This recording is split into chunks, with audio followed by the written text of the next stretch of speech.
Okay, and 3, 2, 1. Welcome back to episode 199. Holy shit. Eye folks and head chokes. It's at 199. 199. Like, the you know, like if you go to the corner store, you know, you want 199 in 2000s. Like, you know, you used to get like a pizza and like fries and the fucking soda for like 199 back in How many years ago is that? That's oh my God. I mean, it depends what early 2000s. If you're talking about for 05 and down, that's at least minimum 15 years. So, damn. But yeah, episode 189. It's your boy, Mr. Alex, and Mr. Cooler on the other end. I am here. He is here. He's feeling festive. Kind of a new setup, but not really. Show your shirt if you're feeling festive. Yes, my Mickey titties. Anyways, so yeah, we're here. We have some shit to talk about that happened this weekend. So we had UFC Fight Night happen. We had also the Mike Tyson versus Roy Jones Jr. Pay-per-view, Legends Only League by Mike Tyson shit going on. And also we are going to give you the updates on Nate Robertson. We can get to that. Stop being an asshole. We can get to that. We're going to give you the updates on New Japan, what's been happening with the Best of the Super Juniors and World Tag League.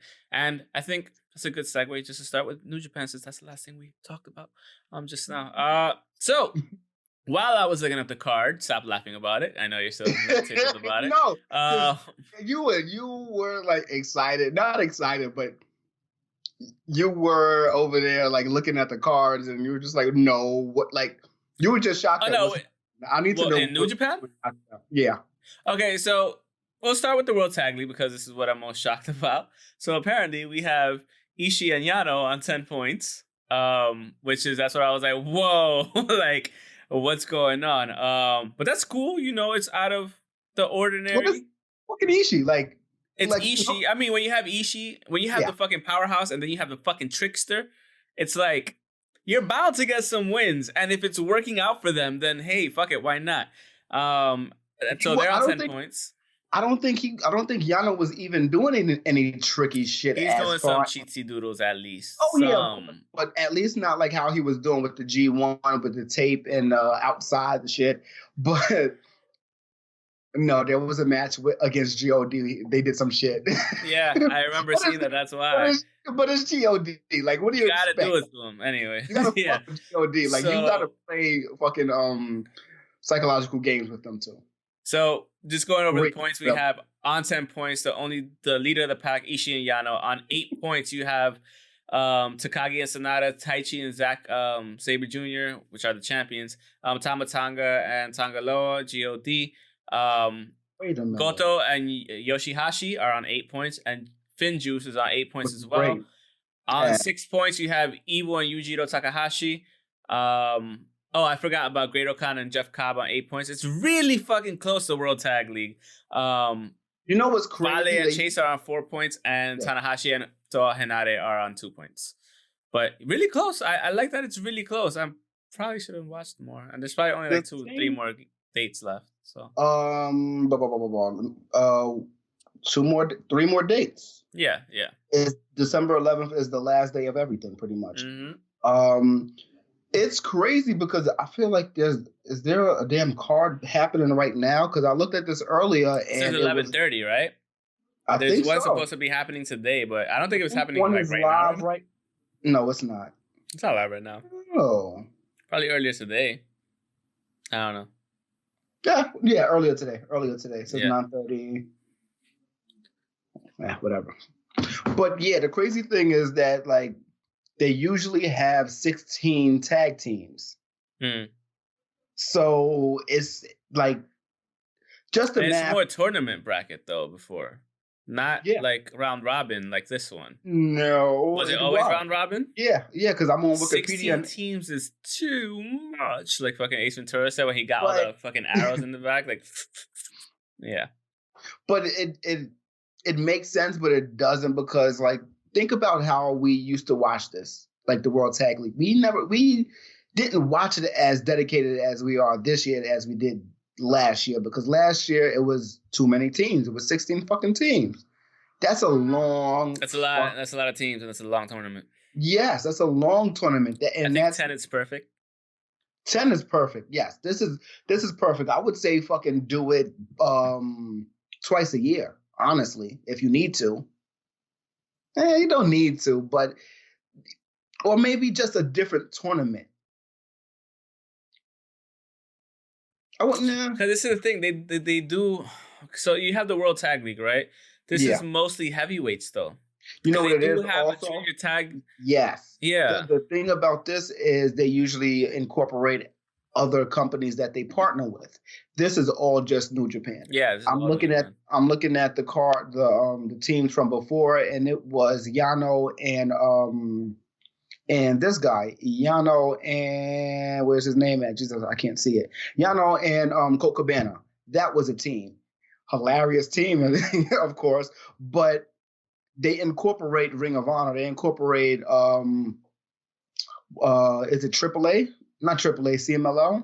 Yeah, CMLL. So they did. Yeah, so they're gonna incorporate other companies, and then like the amount of talent that New Japan actually has access to in a non-pandemic world is it's a lot. It's substantial, yeah, absolutely. Yeah. So it's not bad who they're using. It's just there's a lack of people they are using. So it's they're using their people. They're big names. They're using their big names and for both tournaments too. And that's the thing. Like all the groups are in both tournaments, whether it's Chaos or it's New Japan as a whole, or going back to G1 and the fucking New Japan Cup as well. Same thing. Mm-hmm. Yeah. So it's good to see. But I do like the surprise of Ishii and Yano at the head of the pack. That's pretty fucking cool to see. And I like we'll see if they can hold on to it. Like if they could, then that's cool. Like I would like for them to win it, to be real with you. Like because you look at the favorites, you look at Great Khan and Jeff Cobb, you look at something like the GOD that are obvious favorites. They need to win. Taichi and Zack Sabre Jr. are obvious favorites because they're the fucking title holders. It would honestly, for me, should be GOD to win it. I'm just biased. But you know, like in terms of like overall, like who would you put money on to win this? I would either say Taichi and Zack or GOD. Yeah. Like I would like to see, you know, not that I would like to see, I would put my money on both of those teams, either or. But like, you know, it is nice to see Ishii and Yano, a team that you don't think would actually do this well. So it's pretty cool to see that. So well, they're both chaos, but you just don't expect them to team together. Like you see them in sometime they have the 3-man tournaments, or well, not tournaments, but 3-man tag team matches, and they're on teams, but you don't realize how good they work together because there's a third person involved as well. So it's like it's great, and then you get to see them as just them two instead of a third person. You see how really, really good they work together. It's like polar opposites of styles. Yeah, so absolutely. I like it. So I do like it. I just don't want them to win. I want them to win. Why not? I you know what? I would give Ishii, because of all his performances. Like that's the thing. Ishii doesn't get that much accolades for everything he does. Like he has amazing matches when it counts. But, you know, for him to win the World Tag League with Yano, and then Yano having the King of Pro Wrestling and World Tag League in the same year, like, why not? You know? Like, that'd be kind of cool. Or I would even give it again to, like, fucking Yoshihashi and what's his face? And Yoshihashi. Hiroki Goto. Yeah. They look... Like, they honestly, look good, too. All of the teams in here... Look great. Yes, they except look great. For the, you know, at the bottom. But no, even then, still, get rid of the numbers. Just look at their performances. Yeah, they look good. It's really been solid over, like all around. It's been solid. I'm still working on how Chase Owens looked as just a wrestler. He looks better, but he looks much better. He does look better, and I don't know what it is with him and Fale. I don't know what it is. I don't know what it is.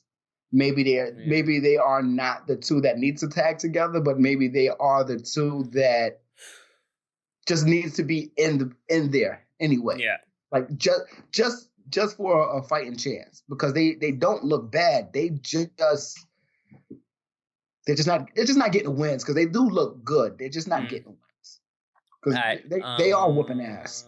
Yeah, they are. So moving on to Best of the Super Juniors. This is happening at the exact same time. So we have on 10 points. There are no surprises here at all. Taiji Ishimori and Hiromu Takahashi on 10 points. I like that. Hold on. On 8 points, we have El Desperado, Sho, and Master Wato. On 6 points, we have Bushi and Ryosuke Taguchi. On 4 points, we have Robbie Eagles. And on 0 points, again, being Dookie. Dookie. And Yuya Uemura. Yeah. Yuya he's still a young lion.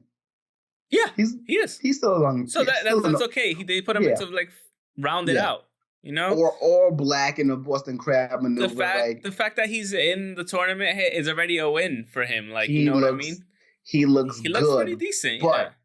But I honestly do think that Gabriel Kidd looks way better. That's just me. I know he's not. They probably asked him, "Hey, like, you want to be in it? It's up to him." Like, you know. So because he's just doing. I don't want to say exhibitions, but I guess just like more and more learning. Getting matches. His routine more in there, like on matches that don't really matter. So like, you don't want to hurt that stock so early. That's why they didn't put him in. You know. Yeah, exactly. He's in the kickoff match. Yeah, he's in the kickoff matches, which to me is fine because again, you don't want to like put him into the thing this year. Maybe he'll be completely ready by next year, and then you could really see what he's about. Like, not that we were not seeing what he can do, because he can do really well, obviously. He's just, like I was saying last week, he's just very different from what he looked like in WCPW and Defiant Wrestling. He looks very different from 2017, 18, and 19. Like, this Gabriel Kidd he's mean. He's a motherfucking monster. I like it. I like it, and I can't wait to see what happens next with him because he's gonna be big shit, and I want to see him in. We haven't seen him in a while because of COVID, but Shooter Omino. Yes, he was looking good. He was looking decent, but I want to see more from what he's doing in the LA Dojo. I believe he's at. I don't know why when you said Shooter Omino, I almost said Shooter McGavin. Like, I don't know why that thing popped up into my head. Come on, that's a classic movie. More, but you know, but yeah. So that's pretty much. Back to the top ranking scores of the Super Juniors. Hiromu and Taiji Ishimori. Oh my God! Did they have a match already? They had the first match against each other, and Hiromu actually won. Right. Yeah, I saw that. And Did I? And they were selling that shit. And I don't mind watching if this is the case. I don't mind watching one match at the beginning and then one match in the finals with them too. Like that's double. That's fun. What it's looking like right now. Yeah. That's exactly what it's looking like. There's a couple people pretty close. Shows. I wouldn't be surprised if Shows in the finals. Shows been fucking on some next level shit this year too. I mean, really obviously because Yo is injured and all that shit, so like he has to stand out. But I'm glad he's getting this opportunity. Kind of like the same thing was happening with Jey Uso at the same time. You know what I mean? Like it's something similar to that. So like obviously they can perform, but at the same time like you want to see how they do in singles competition. And Show's been, no pun intended, showing out. And the same thing with Jey Uso, like he's been showing out too, and fucking. When it comes to WWE. So like it's good to see that type of, hey, I'm more than just one-dimensional tag team, this and that, blah blah. So but yeah, this like I said, don't break up my group. Yeah, exactly. You have Hiromu and you have Taiji Ishimori at the lead, which is not surprising, but you have people right behind them. So that's not Desperado. Desperado is giving shit to everybody as well. And let's remember, he won it last time. So he did. Don't count him out. He's right behind there. When did he win? He did win one. I believe he won. Desperado won 4, dude. He's on 8 points. No. I'm thinking that you meant the tournament. That's why. He won last year. No, Will Ospreay did. No. Am I thinking something else? Yes, you are. Oh no, I was thinking the other one, the Super J Cup. That's what I was thinking of. Gotcha. I'm thinking of somebody else. El Desperado's not in the Super J Cup. Who's that other dude that's in the Super J Cup? That is, I don't know. That happens on the 16th though, right? That's not Bushi. No, it's not. I forgot. Fuck, I forgot his name. Dragon Lee? Bullet Club? No, Dragon Lee would be in this if that's the case. Either way, my bad. I was completely confusing it with the Super J Cup. That's my bad. That's happening here in the U.S. on the 16th or 15th, if I remember correctly. Holy fuck, it's December tomorrow. Anyways, yeah. So that pretty much sums up Best of the Super Juniors and World Tag League with New Japan. So we could move on from that. We can start with UFC Fight Night. I'm just gonna run through the card 1 minute. I'm not even gonna say it. It doesn't matter. Okay. Running through the UFC Fight Night, Smith versus Clark. Unfortunately, it was supposed to be Derek Lewis versus Curtis Blades. Curtis Blades ended up testing positive for COVID-19. So did you see the promos for that they did for that fight? And I wasn't that interested. It was just silly because this dude is just he's not even talking shit. He's just lying out his fucking face. It's about, oh yeah, I'm scared. This is what I'm gonna do. I'm gonna change up my whole game plan for this guy because you guys say I'm the best knockout artist, but no, I don't know. Like it was silly, but it was just like, we know what you're doing. You're just, you're doing it without being an asshole. And then you didn't even get to fight on top of that. So we never know. Let's see what happens. Did he win? Who? Curtis. I mean, Derek Lewis didn't fight. Yeah. He didn't fight. They canceled the match. They canceled it, or they canceled the match. So let me just go through the. That was supposed to be the main event of the card of the fight night. I thought they replaced somebody else for him. No, not that short notice. A day before, you can't. No. A week before, maybe. A day before, they're just gonna get demolished. So at featherweight, we had Jonathan Pierce versus Kai Kamaka. Yeah.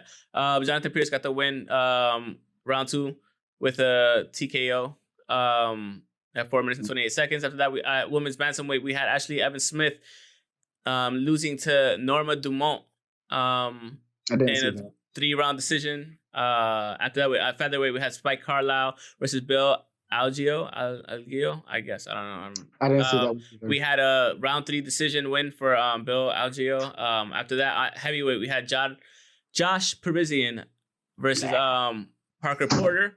We had the win on round 3 decision. Clearly, you didn't see it. Neither did I. At welterweight co-main event, I'm just going through the cards because people like to know shit. At welterweight co-main event, we had Miguel Baeza defeating Takahashi Sato. Takashi Sato. Submission round 2, 4 minutes and 28 seconds. And shut the fuck up. And at main event, we had Anthony Smith defeating Devin Clark in a round 1 submission in 2 minutes and 34 seconds. So congratulations to you, Anthony Smith. And that was UFC Fight Night. Not that we had to talk about it, but like I said, people like to know what happened. Fight Night every Saturday we don't talk about. Yeah, you're right. Yeah, any other time you give me shit for it, I'm giving you shit. That was your choice. You're right. All right, so moving on to the real shit of that night on Saturday. That's Tyson versus George. I almost said George Jones. Roy Jones Jr. card. Overall, before we even get into the crux of it or whatever, this and that. Are we going to do a rundown at all? No, we're going to do a rundown of the card real quick. But what I'm just going to say is, I had fun watching this pay-per-view. Oh, yeah. Snoop is amazing.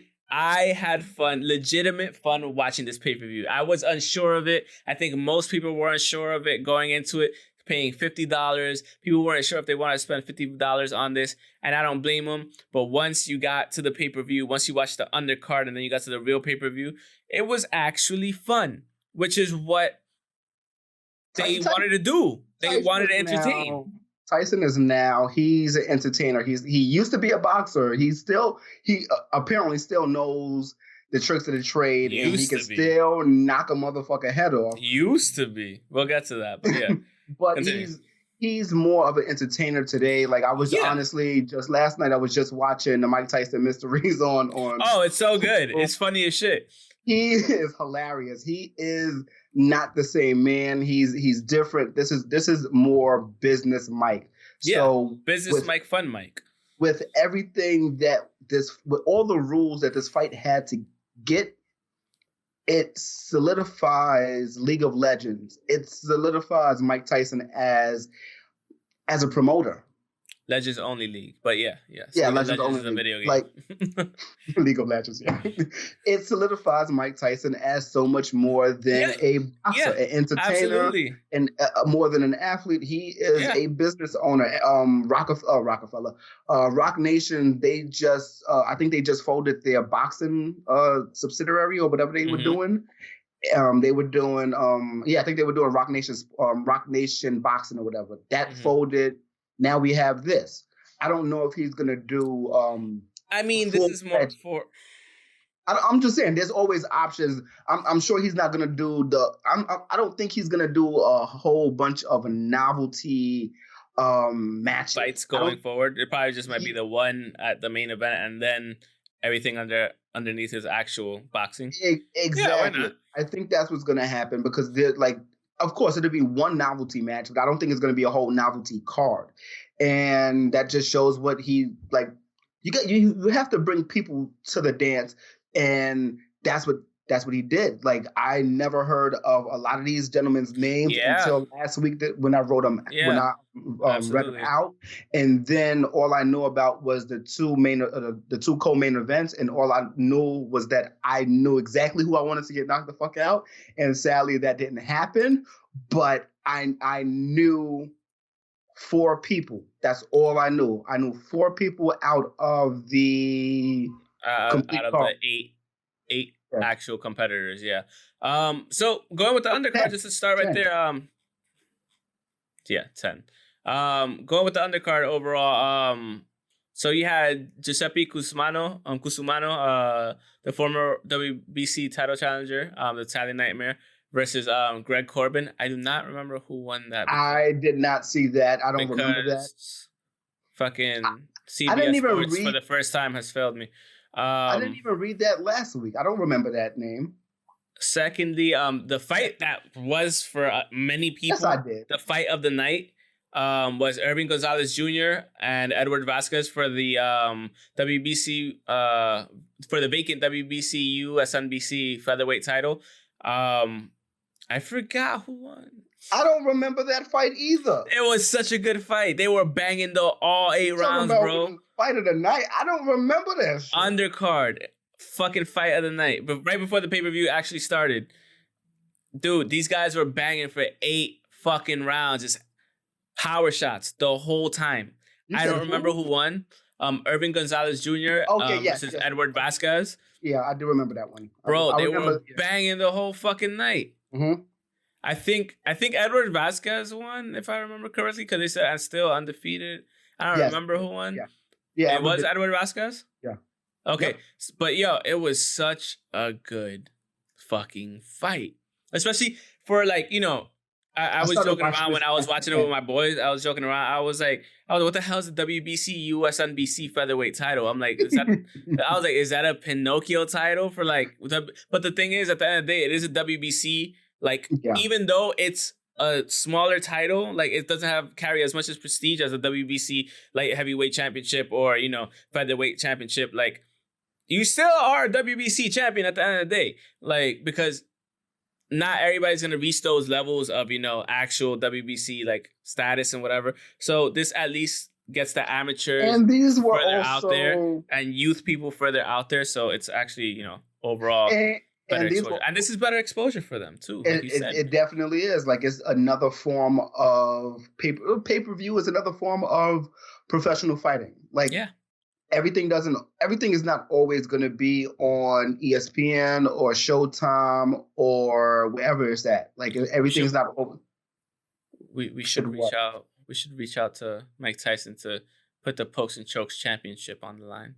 I don't know what that means, but have people fight for it and see if dirty shots only. He'll be like, if you could get me the championship, then we could probably work something out. So we can see from there. But going into the main card. I didn't do it, Mike. It's fine. You know he's fucking all humorous and now and shit. Like he's honest with the shit. He likes to have fun, so it is what it is. So going into the main card, we had the vacant WBC USMBC silver lightweight title.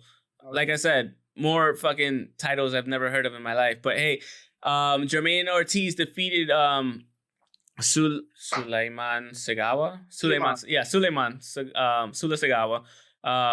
With a 7-round TKO right before the bell rung. He just got rocked a couple times. I mean, it was a good fight overall.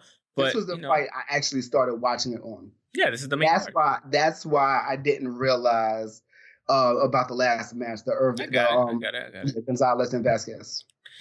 After that, we had the light heavyweight, a random, just light heavyweight bout. You had Badou Jack versus former world champion that held the WBC super middleweight title from 2015 to 2017 and W8 light heavyweight title in 2017. So former champion versus Blake McKernan, a U.S. Army veteran, spent 3.5 years as machine gunner in infantry, including 1 year in Iraq. Thank you, sir, for your service. We appreciate it. Thank you. Beyond all that shit, can I just say first? Talk about the PTSD. One, he was outmatched. Hardcore. He was outmatched by Badou Jack. There's no reason why this fight should have happened. I think he took him way too early. He is 13-0. He went into this going 13-0, and that's fine. I get it. But when this Badou Jack is a different class, there's levels to this shit, as Badou Jack said, and 100%. Two, the beating you took, sir, and the quit that you didn't give, you did not give up. 100% respect. Because even some shit, like you said, the PTSD had that quirk where you were just randomly shaking your head and shaking your neck. Like, wow. Thank you for your service. Thank you for hanging in there the whole fucking fight. Like, and the thing was, there was plenty of times that many other referees probably would have tried to stop the fight, but at the same time, it's not like he was just getting his ass beat the whole time. I mean, he was getting his ass beat, but at the same time, but he was giving it. He was still giving back when he could, and that's what kept the fight going. So 100% respect to you, sir, for putting it out there. I know, as you being a U.S. Army veteran, you want to go out on your shield. 100% respect on that, and go fuck yourself. That's not a joke. And but Blake McKernan, you were a little bit out of your depth there. So listen. But shout outs for you. It was a great match. A shot. Fuck and shit, honestly, even with there being 2 minute rounds, and that was 3 minute rounds. That was regular rounds. Those were the regular 3. Yep. Those are actual fights. To me, it did not look that outmatched. A little bit. You want to watch it again? No. Okay. Okay. It didn't look like he was highly outmatched. He was slightly. It was some, but it was maybe it was just the fact that he was not quitting. It looked like it was a fight that it could have been stopped. Maybe it should have been stopped. Badou Jack was fucking landing at will. Yeah, the man just has a fucking granite chin and stomach, and that's something that that's something that he has. I'll just say that Blake McKernan he was outmatched, bro. He's a tough motherfucker. He's a tough motherfucker, but you could be a tough motherfucker and be outmatched easily. That's not a problem to say that. He was outmatched. No, it's not a problem. No, I'm just saying it did not look like it. It didn't look like it because watch it again and you'll see he was. What I'm saying is it didn't obviously look like it, because if it's that obvious, I would expect a couple of knockdowns, at least similar to what we saw in the next fight. You don't need that. You could beat the shit out of somebody, and as long as they're fighting back, if they don't fall, they don't fall. It's that simple. You could beat the shit out of somebody, but if they don't fall and they don't get knocked out, then they don't get knocked out. It's that simple. Because it's also what one person can take. I was gonna say it's an example, but then I didn't want to seem it was gonna come out across wrong in this politically correct era. I'd rather not. No, I'm not going to. The fuck you want to get with that cancel culture out there right now? Get the fuck out of here. Anyways, after that we had cancel culture is fake. It's not after that we had the cruiserweight bout between Jake Paul and Nate Robinson. I think we all know how that happened. Oh my god! I'm just gonna say, what was your favorite meme? I don't even care about the memes anymore because I did my fair share of laughing when it happened. I think me and my friends did our fair share of laughing when it happened. A couple of us were actually in tears. First of all, Nate Robinson. Yeah, that's real mature. Wait, first of all, Nate Robinson. I'm just gonna say, it does take a lot of guts to get into the ring in front of millions of people on pay-per-view against anybody. Doesn't matter who the opponent is. You can't just go from joking to being silly. You can because I need a warning. You know me. That's fine. You can keep laughing. I don't care. I don't start laughing. You can keep laughing, but it is what it is. But what I'm saying, all I'm saying is, it takes guts to do that. Yes, it does. 2, bro. Next time, it looks like he just forgot everything that he learned while he was fighting. What? He looked like he forgot everything and just and somebody disrespected his mom, and it looked like he was about to street fight. It's like, no, bro, like pace yourself, like throw a jab or two or whatever. Like he just started swinging wildly. I was like, oh, he's gonna get knocked out. Yeah, and unfortunately, it always happens. Unfortunately, okay. So the one thing I'm gonna say is, everybody hates Jake Paul. That's his own fault.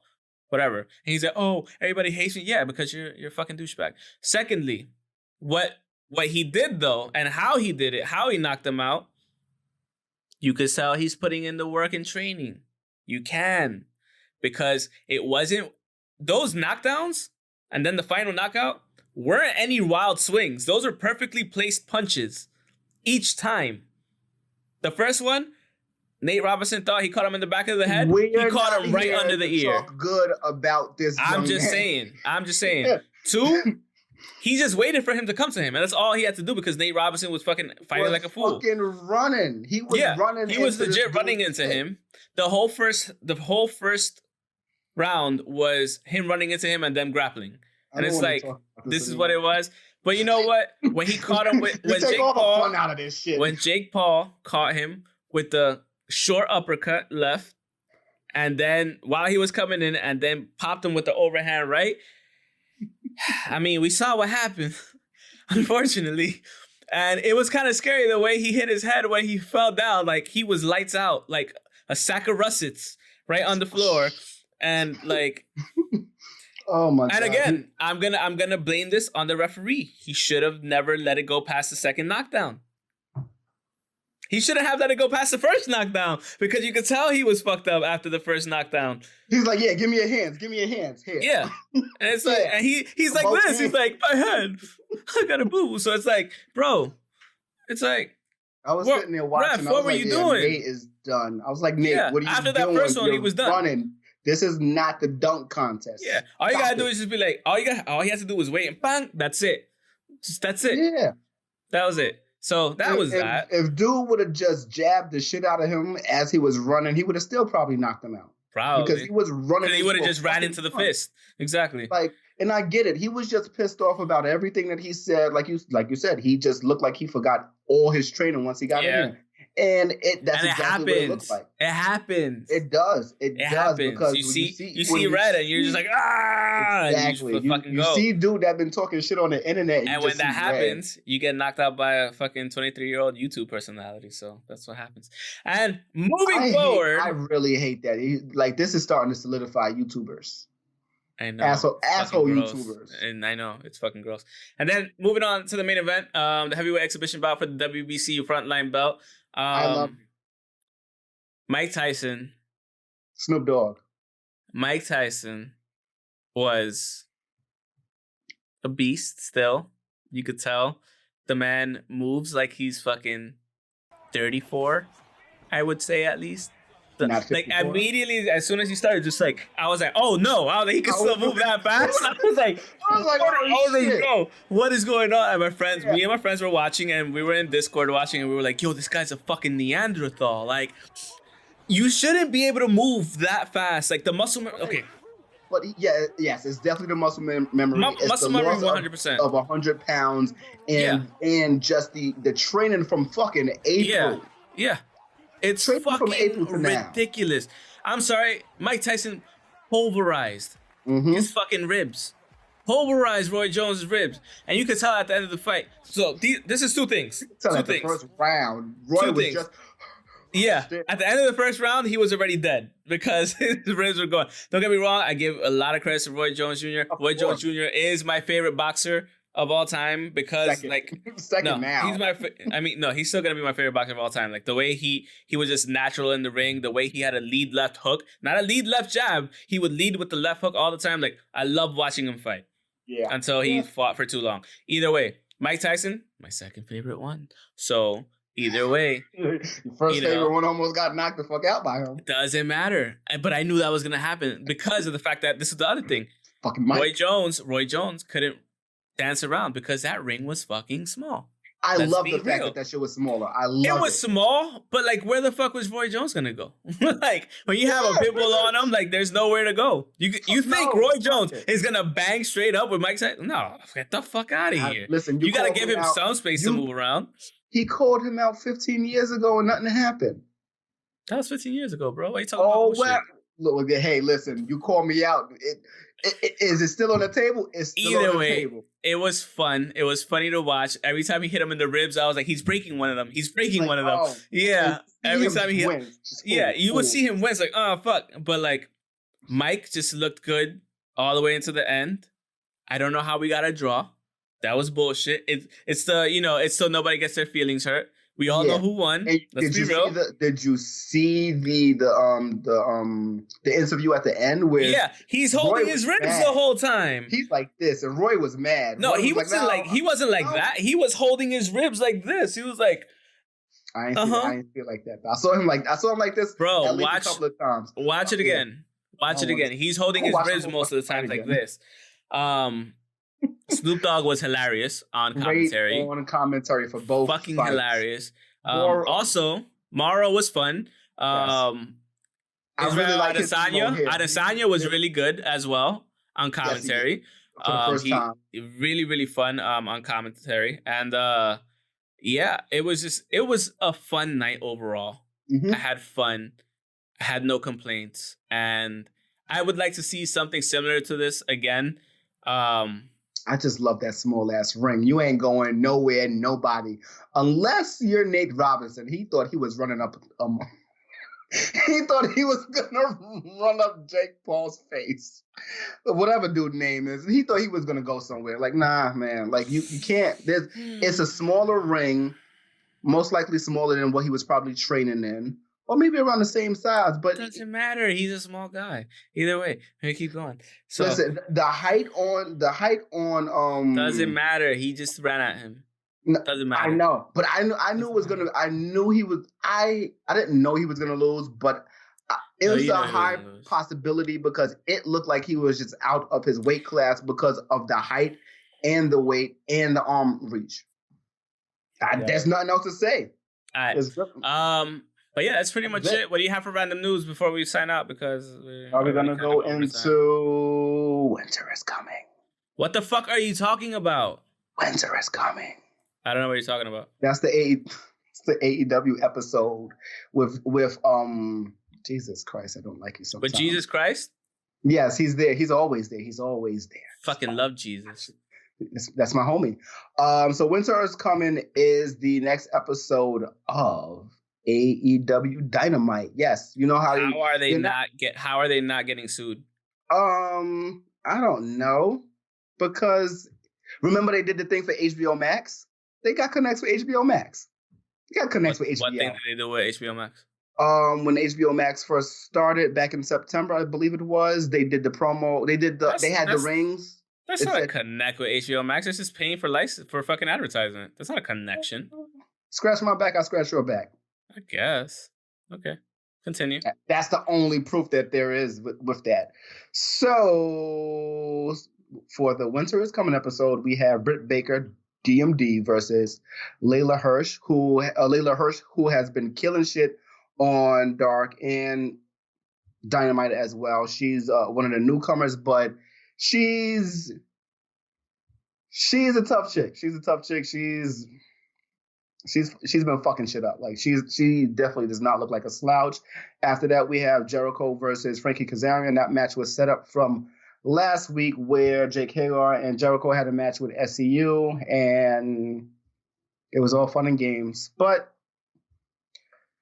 I don't know. I like what's gonna happen. I like how they're promoting the first time ever match. So I'm ready to see what happens. After that, we have Darby Allin and Cody Rhodes going up against Team Taz, Ricky Starks, and Powerhouse Will Hobbs.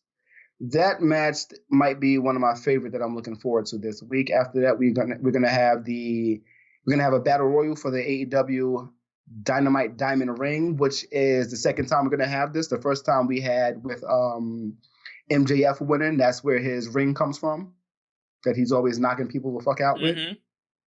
So I don't know. There's a lot of people in there. I don't know who's my pick. They have Shawn Spears, Adam Page, Alex Reynolds, John Silvers, Orange Cassidy, Kip Sabian, Sammy Guevara, Wardlow, MJF again, Matt Hardy, Isaiah Cassidy, Mark Quinn, Matt Sydal, and Scorpio Sky. Okay, maybe Scorpio Sky is my pick. Right, and then after that, we have the main event for the AEW World Championship. Moxley versus Omega. Should be good. I'm still gonna. The fuck? What? How? I think Moxley's gonna retain. I think so too. Especially with the news of Omega having the torn labrum or whatever it is. Mm-hmm. Thought that was whatever the fuck it is. Labrum's in your shoulder. I don't got one. What are you, motherfucker? You don't even know what you're talking about. Fuck? I know. Well, I ain't got a torn one, so I don't care. You don't want a torn one. I don't want one either. So yeah, there's that. You don't want a labrum? I don't want a torn one. I want a torn labrum. Why is this shit coming from Portland? Anyways, continue. I don't know. But anyway, that Team Taz versus Darby Allin Cody Rhodes match. There's a lot of shit with that just popped off last week. Taz put Cody in the Taz mission. I have not seen that, and it feels about like a good 15 years. Yeah, about 20 years. He's been on commentary for a long damn time. Yeah. So I was very happy to see that. I was like, I got a real kick out of that. Like I really popped for that shit. Like That's seeing Taz put the Taz mission on him of all people. Because Cody stepped out of line for a minute. Cody was like, did he? Yes. He said, well, why is your son training with me and not with you? Because he said, you ain't know. You muffle that when we talk about a New York native. Yeah. Especially Taz. But yeah, he said that, and basically Taz has been cutting promos on Cody for like the last 2 months. Yeah. Hard on Dark, and definitely hard on Dynamite when he's doing commentary. He did it again this week. Last week, and it's not gonna change. It's not gonna change. I like it. This looks like it's gonna be an introduction to Taz's son, Hooks or Hook. Cool. Either way, plural or not. Hook. Yes. Where is the Hook? Like Hook, there's gonna be an alligator that falls too. Okay, good. Run home, Jack. Run home, Jack. No. Anyway, continue. See, It's such a good movie. That's why. Anyway, great movie. Yeah. Don't get me to start singing the R.I.P. Robin Williams. I know. Oh my God! Yes. What else? So for random news, good and bad, we have Triple Mania happening, and Kenny is going to defend his Triple A title against Laredo Kid again. I need to see him fight somebody else, honestly. There's nobody else to fight. I don't care. With Triple A, you better find somebody. There's a million people in Triple A that I know nothing about. I'm going to say I know nothing about. Can we get Mantequilla in the title picture? Jesus Christ. Yes, we can. I want Mantequilla in the title. BCW.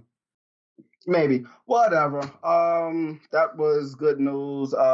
Some bad news is Dark Side of the Ring. Not They doing the China are, episode. yeah, they're getting rid of Yeah. the China episode. Fucking bitch. Hopefully, maybe about 4 seasons down the line, because that was supposed to be a 2-parter. That shit ain't gonna be 4 seasons, man. Down the line. That shit's not gonna happen. If it's not gonna happen now, it's not gonna happen later. People have a change of heart, and people know that certain stories need to be told.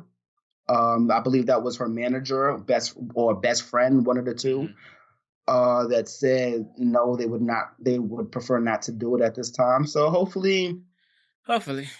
Because my thing is this, we like everyone wants China to be in the Hall of Fame of WWE or just any wrestling Hall of Fame, and there's certain ways that only way to erase the past, you can never erase the past, but the only way to, I guess, dilute the past is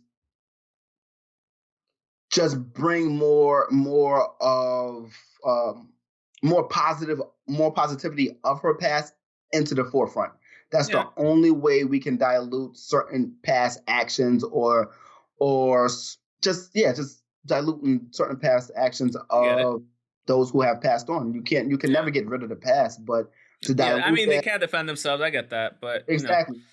Only thing we can do is tell stories about who they were when they were here, outside of when it mattered, certain things that they've done, because it's like, okay, that's the only that'll be part of the only way that there's just a lot of dirt there, and I understand why. Yeah. So yeah. And I think I have anything else. We can talk about Lana versus Zelina, but I'm gonna keep saying, but now that your camera died, I have the backup, but that's pretty much it. And plus, we're way over time from what I wanted to do because I'm tired and stuff. Yeah. And it's not really Lana versus Zelina. It's just perception, pretty much. Yeah, I get it. Yeah. Okay. We'll talk about that whenever we get back into Twitch and third-party companies and shit. Yes. Well, that's the end of the podcast. Okay, you're right there. I'm like looking at that one when I should be looking at that one. Thank you so much for watching episode 199. Why did I say 199 like that? Episode 199. You can follow us. Shut the fuck up. On Twitter at @PokesJokes, myself at _Mr. Alex 25 _ the guy on the other side interrupting me all the time at NU _KEWLA. It'll be right here somewhere. Yeah, right. Actually, yeah, right there. Yeah. Facebook.com/PokesandChokes. On Instagram at PokesChokes Podcast. You can listen to us on Spotify, Google Podcasts. What, are you rubbing your nipples again? I was, but now I want to say happy holidays. Okay, got it. Google Podcast, Apple Podcasts, Stitcher FM, Stitcher and Transistor FM. And Redbubble, Threadless, and Teespring. Check out our Teespring channel. We'll put the link in the description below as well. And we'll show it up on Instagram. Go fuck yourself. But yeah, that being said, thanks so much. I just wanted us to be standing on this. Yeah, okay. Well, whatever. Peace out, people. Again, you're right there. Right here. Right here. My eyes are right here. Stop it. Anyways, bye.